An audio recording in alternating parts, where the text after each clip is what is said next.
example is greater than. We have x squared plus 2x minus 3 greater than 0. So first step, change the inequality into an equation. After that, solve our quadratic equation. We have x plus 3 and x minus 1 equal to 0. So since this is a positive 3, if we are going to get our roots, that will become negative 3. And since this is a negative 1, our roots is a positive 1.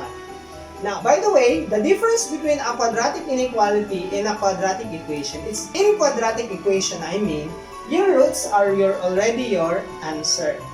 In quadratic inequality, however, your roots may be included as your answer or may be not included in your answer. So that is the difference between an inequality and a quadratic equation. So after that, you already have your roots. We can now graph our roots. So we have, so shall we say this is 2, 1, 0, negative 1, negative 2, negative 3, negative 4. So since this is greater than, your 1 and 3 are not included in your solution. So you have an open circle. So you put a boundary here and a boundary here, an imaginary boundary. And let us say we have x equals to negative 4 as our number here for testing. And x equals to 0 and x equals to 2. So after that, you already have your number for testing. Let us now test so that we were able to find which area of our graph should be shaded. So if x equals to negative 4, so we have negative 4 squared plus 2 times negative 4 minus 3 greater than 0. So solving everything, you will have 5 greater than 0. And this is a true statement. So next, if x equal to 0. So everything will become 0. All your x will become 0. So this will be cancelled.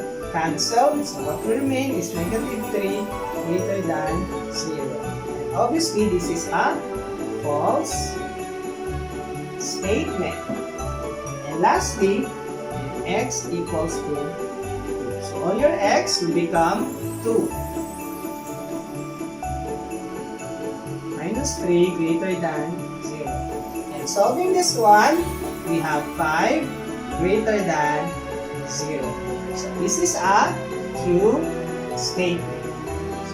It means that your shaded area for your graph will be less than negative 3 and greater than 1.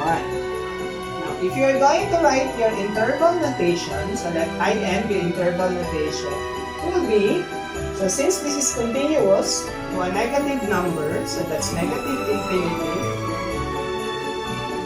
then